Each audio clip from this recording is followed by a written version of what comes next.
Okay, so what's your initial response before we go through all my discussion questions? Which one? The one by Woody, so popular music in school. They're both kind of pretty similar.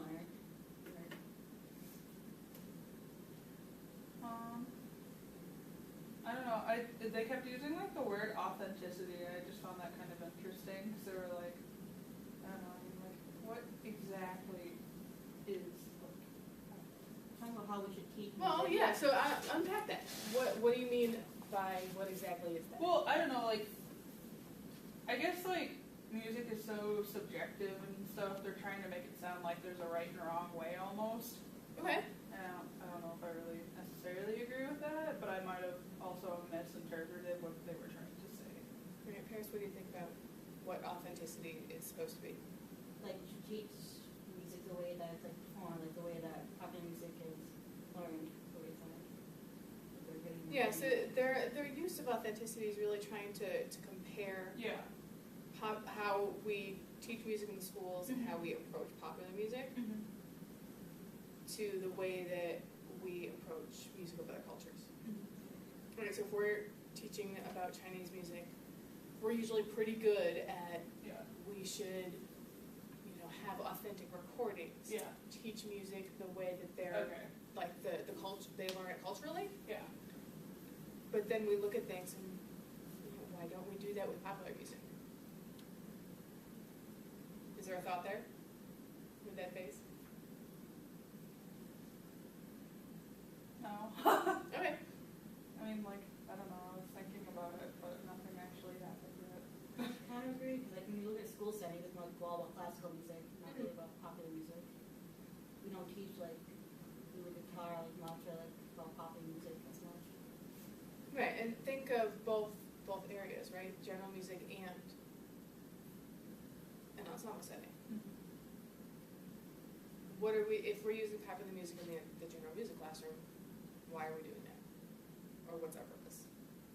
To reach the kids who like it. You want to get them hooked and then. Yeah. Well, and that's exactly what the article says, isn't it? We Yeah. use popular music to get them hooked, to draw them into classical music. Is there another way? Can we do something different with that?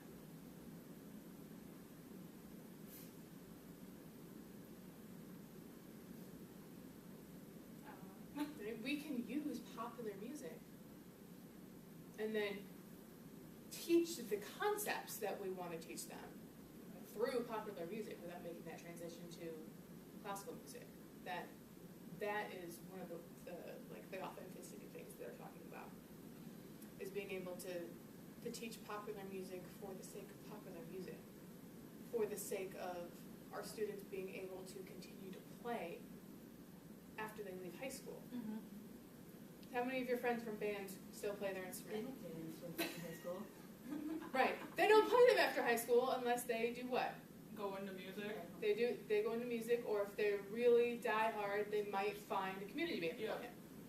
But there's really no way for them to go jam out.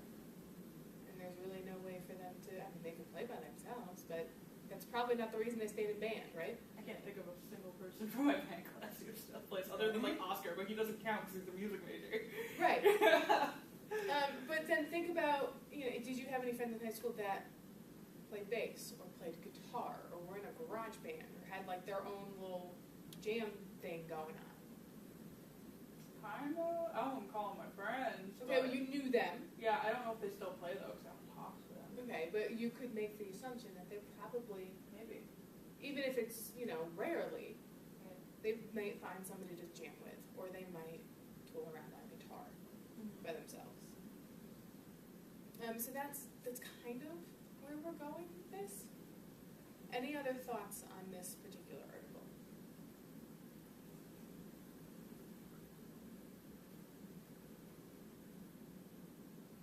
I should have more coffee. That's not on the article, that's just IRL.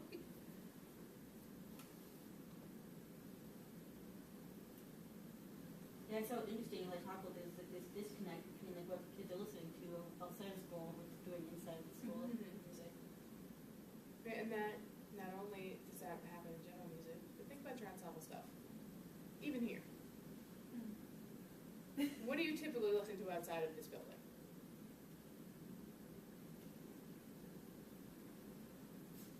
Like more popular music. More Yeah, popular I guess music. Are you listening to the recordings from stuff in band? No. Unless maybe not. Maybe you can learn more about it, but Yeah, I if mean, not. if it's something I'm having trouble playing, maybe, Mhm. but no. But it's not for the enjoyment of listening to it, right? Or it's like, hey, this is cool, look at what we're playing in band kind of thing, but Mhm. not for fun. Well, your middle school and high school students are going to do the same thing, right? So we need to figure out how we can grasp this idea of crossing that line of school music and home music. Mm-hmm. And that's where popular music comes in. Okay. Surprise! Okay, so these are just some of my questions that came up as I was reading these again. Why doesn't the content of our curriculum reflect the musical world that we live in? I mean, honestly, I think a lot of it for people who aren't trained in music is just maybe a little hard for them to understand, or they don't want to understand it. Okay. Because people are like, classical music's boring. There's like this stigma attached to it. But like, if you start to like understand what they're trying to do, and I mean, I'm like 4 years into a music degree, and I don't even think I really understand what's going on half the time. Right. And so is there a way that we can lessen that stigma by what we do in our public school classrooms? Yeah. I just don't know how. Brainstorm. What's something that you might be able to do if you don't get a band job next fall or next winter? Right? If you end up in an elementary or middle school classroom, what are some things that you might do to help lessen the stigma of stuffy classical like music? Like, you could do like some of those like listening activities with the more classical older stuff. Okay. Maybe give them like a weekly song that you have to learn a bunch of facts about, and then like could be fun, like you can make a game out of it or something. Okay. Anything, guys? Yeah, I think everything, I believe. Okay. And that's one of the things I want you to think about when you're observing this semester. You know, is what's going on in that classroom that you're observing, is it relevant to your world inside this building, or is it relevant to the student's world? Okay. And you know, is there some middle ground there that can be common? Is there some crossover? Is it just totally separate? I want you to keep those things in mind. Think about pop music and its relation to social and cultural context. Right? So think about where we live. What is one of the more popular types of music to listen to outside of school here? Probably like country. Okay, right? So country, that's definitely, you know, where we're located thing. I think a lot of people like around here also listen to like classic rock. At least that's what I'm getting woken up to at 2 in the morning when the bar down the street closes. Right. Okay. So, a lot of people my age listen to like rap and stuff. Yeah. Mm-hmm. Those are like a lot of, I don't know, just like people that weren't in like band or choir. I've noticed too. They're just like, Okay. which there's nothing wrong with that, but it's just interesting. No, but it's different, Yeah. right? They've got a different background, so they're going to choose something different to listen to. And that'll be similar to your students, right? When they're younger, they're probably going to be listening to what their parents listen to. Yeah. And as you get to middle school, they're going to start listening to what their friends listen to. And that's something else to keep in mind.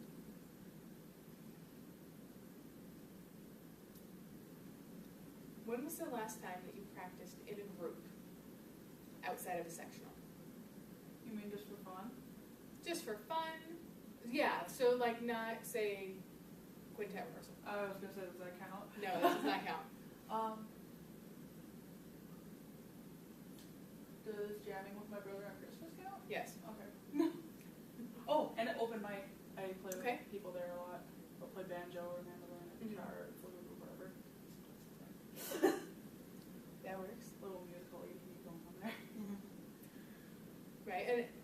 you're playing in that setting?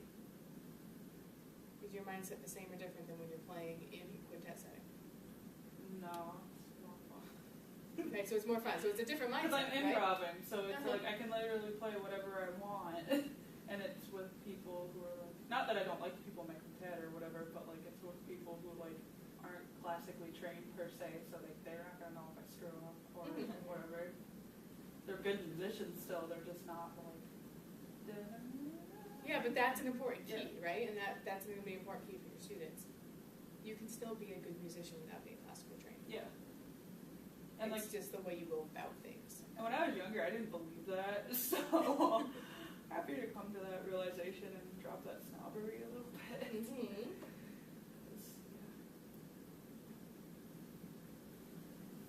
Paris, have you practiced in a group outside of sectionals? No. Is it something you're interested in? Yeah, okay. Okay. So you could take your uke and go jam out at an open mic. Right. I've done the open mic before myself, not really in a group. Oh yeah, well it's like, okay, it's like started as like an open mic, but it's like, we all kind of like became friends with each other. All these people are like over 40 too. But we all just kind of like, they're like, the best way to describe it is they're all a bunch of hippies. And Okay. usually the only one who's not under the influence of something there. And like, we just jam out to like old hippie music. It's really fun though. And like, sometimes they make like really fancy organic food and stuff. And it's weird. Right. And it's by my house, so like, I can tell if they're there or not, because I can just walk by and see them in there. So it's fun though. But fun, right? That's Yeah. the key. Right? Anybody who didn't decide to go to become a music major, they were still in your ensemble because it was, right, they were still having fun. Their friends were there. Yeah. And that's something that we need to remember too. Even with our population in general music, who may be the students who are there because they have some kind of music requirement, but they chose not to be in band, choir, and orchestra, it still needs to be fun for them. Because if they're having fun, you will keep all of your hair. Right? You're not going to be ripping your hair out because they're going nuts. Okay. And it won't go gray, all those things. My hair's pretty close to that color already, so it needs to not. Okay, so this is a question about yourselves again. What do you think about your oral skills training versus your reliance on having to have printed notation to be able to play?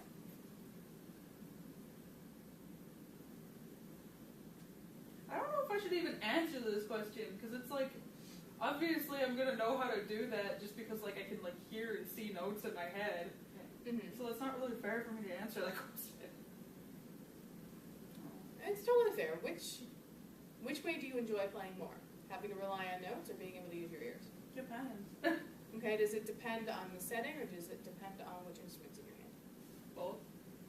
Depends on a lot of things. I don't know, like, I love playing my flute and just improvising and being able to be obnoxious.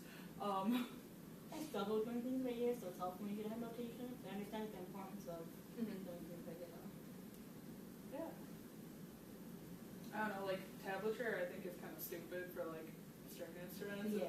I don't like reading that, so, like, I'd rather just, like, have, like, an outline of a chord or Okay. hear But what I'm if you supposed didn't to. understand chords and you couldn't read notation, would tab be helpful to you? I guess. Maybe. Yes. Yeah. Right? And having the tab was going to help you develop your ear. Because all you have is fingers and fingerings, right? You don't have anything else. You still have to be able to listen to the music and be able to transfer that. All right, here's the last one for this article. How do you feel about learning alongside your students in a popular music setting? What do you mean by that? So instead of being the complete expert, you're kind of learning either at their pace or you're learning a little bit ahead of them so you could teach them something new the next day, but you're not that expert and you're screwing up all over the place during class. That's fine. I'd be okay. Okay, why is that fine? Because a lot of people are like, no, I can't do that. Because you can't get any better yourself if you don't continue to learn, and it's not fair to the students if you only teach them what you know. It's like very narrow-minded. It's Okay. like, okay, I am a classically trained flutist, so you're only going to learn Bach and Mozart. Have fun. You would be surprised by the number of people who do that. Well, they shouldn't be teaching. Or they need to find a better, an environment that suits that better than where they ended up. Yeah, and I think like people should be like ready to be open-minded when they're teaching. Like, it's not gonna be like black and white like everybody in college acts like it's going to be. Like, there's going to be things. No, but really, when they're like, you didn't do this or you didn't do that, like you're gonna fail, and it's like, literally, like you could have your school like go on strike in like a day, and then what are you gonna do? Like, nothing is predictable. Yeah. Right. What do you think, Paris? I think, yeah, it's like it's okay to make mistakes. You can learn from that. Right, and your students see you're human. I have to work on some like breathing techniques probably, because I'm gonna get really mad a lot, but it'll be fine. Yeah, I mean, you've got to keep your composure, right? When even if you mess up in class. Oh, it's easier around kids. I don't know why, but it just is. Oh, it totally is. Like, it just like, I think it's almost because you're in that mindset where you're like, okay, you have to be like alpha. Well, yeah, you have to be alpha, but also at the same time, they can see you're human. Yeah. And even if you make some kind of mistake, you're still in control for the most part. Mm-hmm. And you can still be in charge. But they see that, they can make that connection that, okay, you know what, I'm struggling with this. Yeah, true. And she's struggling with it, so it's okay that I'm struggling with it. Right.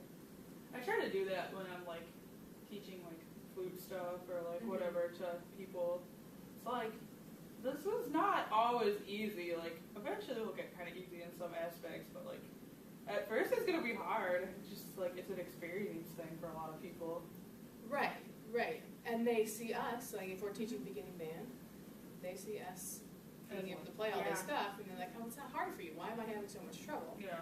Trying to put yourself in their mindset. Like, Well, yeah, and there's a couple ways you can do that. We're getting a little bit off the topic. Sorry. But this is good. You can, if you've got that beginning band class, and you are teaching trumpet, right, and you're not great at trumpet, True. play trumpet in that class. Yeah. Don't say, I'm going to demonstrate for you on clarinet, right? Because then I don't have to transpose and I sound better on that. But having them see you struggle is going to boost their confidence and boost their want to get better and their desire to practice, which would be great for them.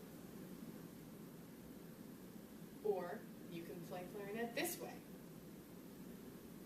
I don't know if I can play it the other way. Well, this is backwards. I know, that's what I'm saying. I don't know if I can play it frontwards. You can't play it with the left hand on top? No, I mean, like, I just can't play the clarinet. But that idea of if you're okay at trumpet, play it with your left hand, because you're going to have to think more like your students are having Would you to think. explain that to them so they don't start doing it that way? You can explain it to them, or you can say, I want you to mirror me, which is why I'm playing backwards. Fair. And I would do that on recorder for the first couple of weeks. And then say, okay, I'm going to switch my hands the right way now. You just keep doing what you're doing, but now that I need both hands, I'm going to put it back the way it belongs. Okay. And you may still have to switch back and forth just to get your students with their hands on the right side a lot of the times. I mean, my clarinet players, it was December, and I was like, switch your hands, switch your hands, switch your hands! Because there wasn't a lot of practicing going on at that point, because they all lived in apartments, and you can't practice because this person works third shift, and things that you may not think of if you never lived in an apartment. But certainly, excuses that you're like, okay, we have to figure out a way around this so we can practice. I have no one's gotten angry at me for practicing in my apartment yet. You practice at your apartment? I know. That's awesome. No one's come yell at me yet, so I'm thinking, I mean, that's good.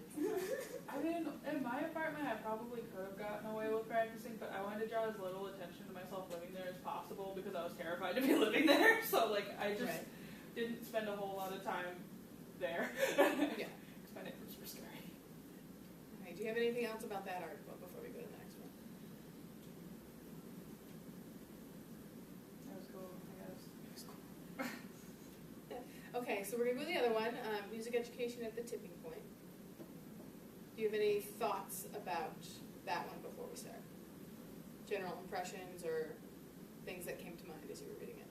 I want statistics. Yeah. Yeah. South California, talking about how the population increased, but the number of students in music declined. Mm-hmm. Like why that is. Right. I mean, and there's other schools. My hometown, the population of the high school that serves the city has gone from probably 1,400 to 800, and the band has gotten bigger. Cool. So it all depends. I don't know. We talked about how like No Child Left Behind ruined music, which I mean I wasn't really shocked by. And then It didn't ruin just music. yeah, and it was kind of just saying how like music was viewed as like not really important, Mm-hmm. and yeah, that's kind of lame. Okay, so what about this idea of tipping point? I'll find that part. Well, I pulled it out for you. So the person that he quotes says, small changes in events can accumulate and cause rapid, large-scale transformations once a critical mass or tipping point has been reached. So it's very, I guess, yeah, that makes sense. Like a lot of times people can become sedentary because like if something's not like making, I don't know how what I'm trying to say, but I'm like people get very comfortable when things are just like fine, Mm-hmm. but then like they become not fine and you have to do something to change it. But like I don't know, I guess like if you don't have music, or I guess like you could think about it almost kind of like with how like they go striking, like when things like finally get to the point where like teachers are fed up and then they like go on strike and then they're like, well now we have to like Mm-hmm. work with you, even though they were like, oh they're still working, we don't have to come up with a compromise. Right. That's kind of like Right, so have we reached that place In in music education yet? I think so. Okay, why? Because like music programs, especially around here, like a lot of kids can't even have working instruments because they can't afford to buy instruments, Mhm. and the school can't afford to fix them. Mm-hmm. And I don't know, I feel like that's the reason why a lot of kids quit. So like I can't play, but really their instrument doesn't work. Mm-hmm. Or that's required to do music, then they do it, then they don't leave the community to do it after school. Yeah. Or I don't know, I just think of like how frustrated I got in band because it's really expensive to buy new scores and stuff. We Yeah. play like the same like 7 pieces every year. Uh-huh. Like that would get really frustrating, I feel like, for a lot of students. Some might be cool, Well, but- and if you're located in a place that's near a university, Mhm. use that to your advantage. Okay. Because depending on the number of ensembles that university Mhm. has, they may have music in their library that would be level Mhm. that you could play at high school, Mhm. and that if you could borrow it and just save the money instead, or buy a score Mhm. instead of buying the entire set, and that way you can still offer your students something new. Yeah. But you've got to make that relationship happen. Yeah, I think honestly when it comes down to it, it has a lot to do with money. Also, they're not willing to pay like qualified professionals. So a lot of places are getting people who might not even have a music degree teaching music. I wouldn't say so much in like the state of Michigan, so much strict on that. It's becoming less of an issue here. Yeah, but But other it places. was a real bad issue, even 5-10 years ago Yeah. up here. Yeah. But, yeah, I don't know. I guess like if you're not super passionate because it's not your subject area, then how are you going to get your kids excited about it? Mm-hmm. Right, or if you're completely floundering because it's not your subject area. Yeah. If I asked you to go teach a kindergartner how to read, I'm in 319. I could probably fake my way through it. by the end of the semester you probably could fake your way through it. But that type of idea, right? I mean, we're specializing in music. Yeah. I want you to go teach trigonometry. Who's going to teach me? Right. So that's where that comes in, right? I'd be like, here's a triangle. Right. It's got some angles in it. It's got 3 sides. I think it has to end up to 180, if I remember correctly. Yes. Oh my gosh. So I want you to think about this. Whose musical past are we trying to have our students learn? Either in the general music classroom or, Musical past? yeah, so whose musical past are we representing in our classrooms? Or whose are we representing and whose should we be representing? Probably ours that we are representing, but think that... Ours as in terms of yours personally? I mean, if that's all Or- you know, maybe... Or ours in terms of this building? Ooh! Right? Because those might be different. They could be the same, but they might be different. I don't know, I've noticed in my teaching, like, there are things I take from certain people just because I've sat in their ensembles so long that it's Yeah. like, okay, I'm doing that because I've seen it work so many times without Yeah. even realizing it. I just think of, like, back in the day when, like, I don't know, like, when our, like, parents and stuff were in school for band, like, the stories my mom tells me, I'm like, yeah, it sounds like your little rinky-dink school actually had money for band. Like, I don't know, it's just like, seems like it was more prioritized back. Thoughts? Oh no. We're getting a lot of cats today. I'm sorry! I think like in schools, like we're mostly representing like, classical music, like composers. And like a lot of us even represent our past too, like the teachers that we've experienced. We take some of that from, I think, every teacher that we interact with, we take a little bit Right, from them. for sure. Never write Neth on the board as like short for method. I took that from my band director, especially when you live in Ishpeming, because that's going to get some eyebrows roast. Yeah. Like, why are we playing jazz meth today? Right. So don't do that. Right, and that will be for there's going to be quirks like that everywhere you live and work. Yeah. When I was substitute teaching in Tucson, I was in a building where I could not wear any red. Oh, because the games. Yeah. Yeah. And it was just blanket rule, wear no red school. And that included like shoelaces and red on zipper tags. And you find these things out as you live in a certain area or you spend time in that school. And there, 5 quirks for, every school district. I mean, I understand that, but at the same time, that's also kind of like an infringement on like freedom of expression. Like, you can't wear red. I mean, I guess if it involves It was safety- a big enough issue Okay. that like the next step was uniforms. Oof. Yeah. So that was step number 1, because the Bloods were the big gang. Not saying that there weren't any of the other ones, but it was a no red school because of that. That's terrifying. Slightly.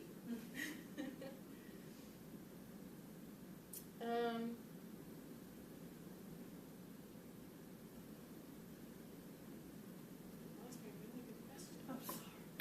No, they're all written down. I just lost Oh, one. I'm sorry. Just thinking a lot today. No, that's great. Thinking a lot today is great. So I want you to think about instructional time. And you might be able to relate it to schools here. You might have to think outside the box and try to relate it to schools in a bigger city. But think about instructional time in schools that are either high poverty or high minority. Why do you think that the arts are going to suffer more in those schools versus schools that either have more money or don't have as many minority students? If you have less money, you're not going to have money to get instruments and equipment you need. Right, so there's that, right? So you need the money to be able to have the program. If there's minorities, I'm not saying like I'm not trying to generalize, but a lot of them are probably impoverished because of the way things are going right now. Right. So their parents aren't going to be able to help them out either. Right, and I want you to think bigger picture. What is going to get in the way of even scheduling stuff during the school day? Do some of these kids ever have to like leave to work or anything? Not necessarily in elementary and middle school. Oh, okay, yeah. Right, so that might happen with your high school kids, but the thing that might happen with your elementary school kids and your middle school kids, they might not be able to stay after school Yeah. because mom and dad have to work, so they need to be home with the siblings. But the thing I'm really trying to get at is testing, Oh, yeah. right? If you're in a high poverty school or you're classified as a failing school, the current solution is we're going to test you more. We're going to have more benchmarks. We're going to have this 2-hour block in the morning and this 90-minute block in the afternoon, where one of those is focused on reading and the other one is focused on math, and your students aren't allowed to leave the room if you're like a classroom teacher. So like if your students who receive services can't go in, or like they can't leave, so the extra teachers come in to help. Wow. If you, like my program, if you only had pull-out lessons, you could not pull students out during those blocks. So you had to work around that. So instead of having, 4th grade clarinet with 8 people in it, I had beginning clarinet with like 15, just because of the way the schedule had to work. I just feel like that's kind of degrading for those kids because like they're literally sitting there with somebody working with them. Like at least like when you pull them out, like it's not drawing attention to the fact that they need extra help. But I don't like that. Right. And if your relationship with that special ed teacher, the assistant who comes in, is right, you can have them. They'll rotate with you and they'll help everybody. Mm-hmm. So it's not just the students who Yeah. actually on paper and legally are required to get the help, but they're there as an extra body, and you can make that relationship work, where they can check on the kids who are ahead of everybody, and they can check on those kids in the middle, and then they can spend most of their time with those kids that are behind, and that way everybody still gets some extra help. Everybody can get that one-on-one help.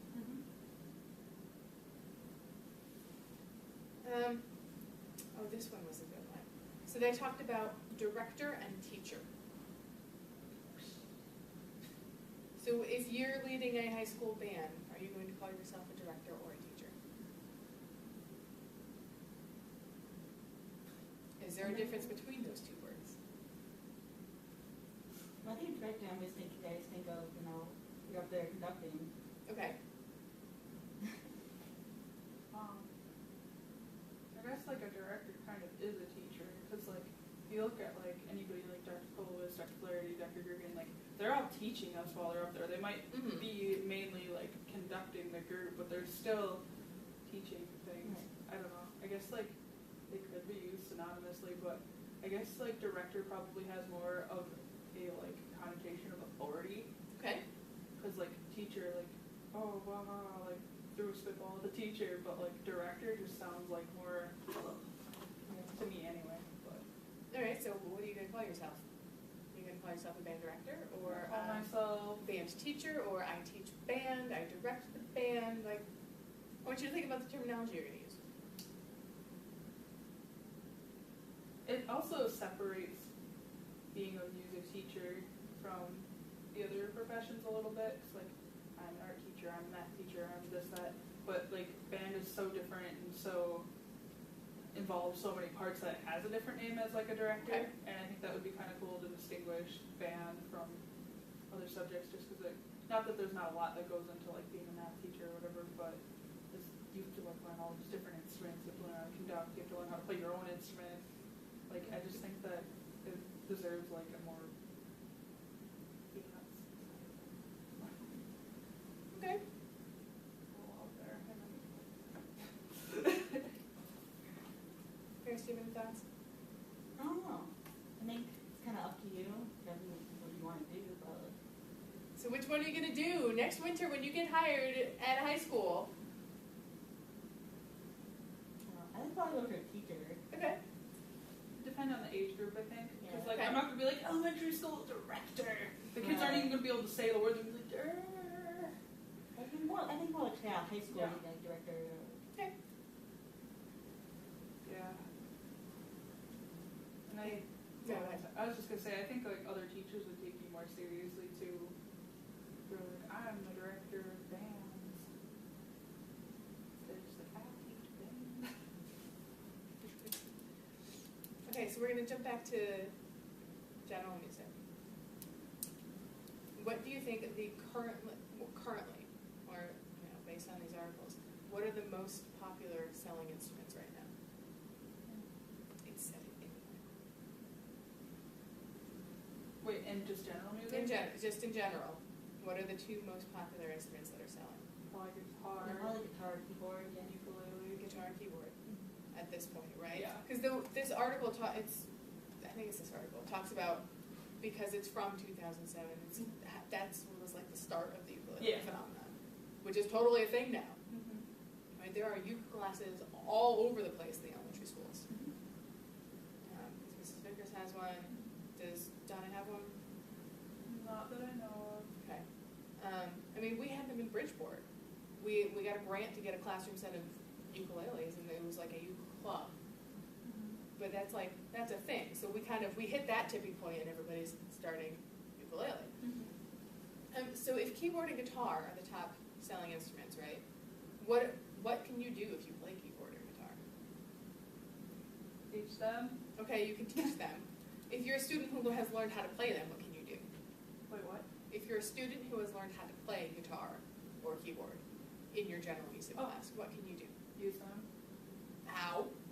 Incorporate their skills into what you're doing. Well, I want you to think of it as a student.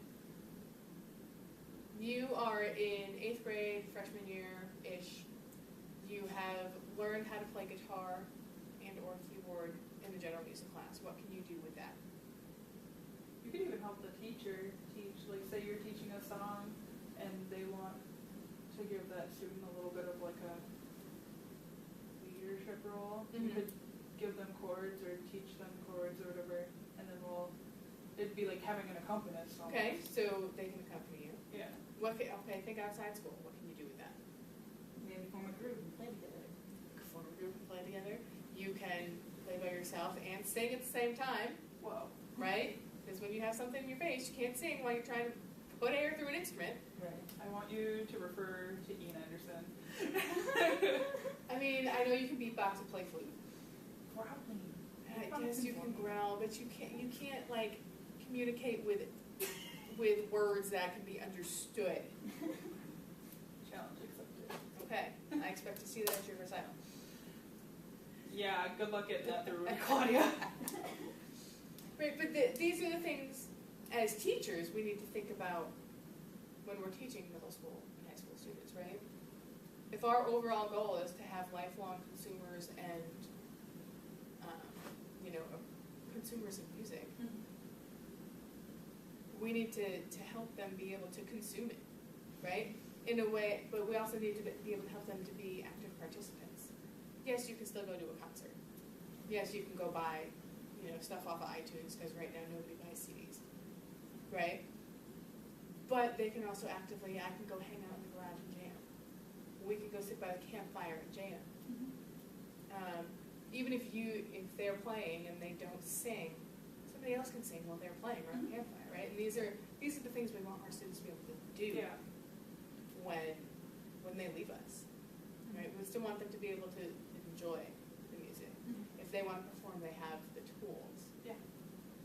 So are you going to teach them to read tab? Are you going to teach them to read sheet music? Are you going to teach them to play by ear? I don't think there's like a completely right answer to that. There's not. I want to hear what you have to say. Okay.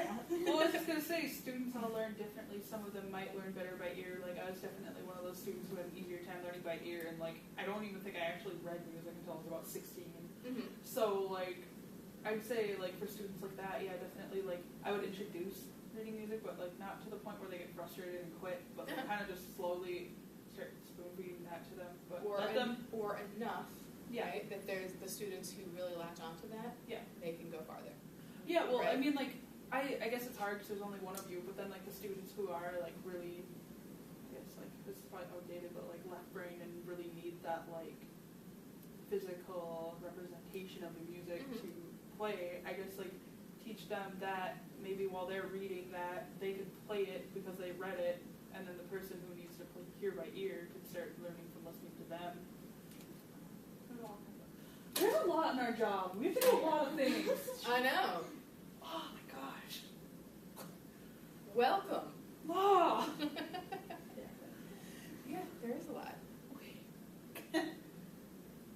still a lot. I know! It never gets to be less. I'm just gonna. There's like so many different ways to do things. Right. You have to know all of that. Yeah, you need to be aware of all the ways and do enough of each way. Even if it's, this unit, I'm going to teach it this way. This other unit, I'm going to teach it this way. Yeah. We can do it that way. Or we can, this one segment, I'm going to teach it to you all 3 ways. Whoa. And that way, you're going to be more likely to have all of your students be successful if you teach the same thing in the 3 different ways. Because one way is going to speak more to certain students than the other 2.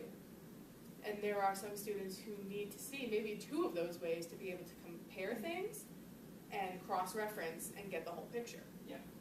And that's what makes, seeing students 45 minutes a week makes things really hard. Right. No! No! That's not fair! I know, I'm aware. And that's more of an issue for the elementary schools. Oh. It's less of an issue for middle school and high school. Okay, here's your last question. Think about a high school general music classroom. That's scary. A little bit. To keep all these students engaged and kind of, foster this idea of performing and creating and, consuming music, what new types of ensembles might you create? Composition. Okay. Composition. You can make them compose. Okay. Ukuleles. This is good. You can have That's them play ukes, right?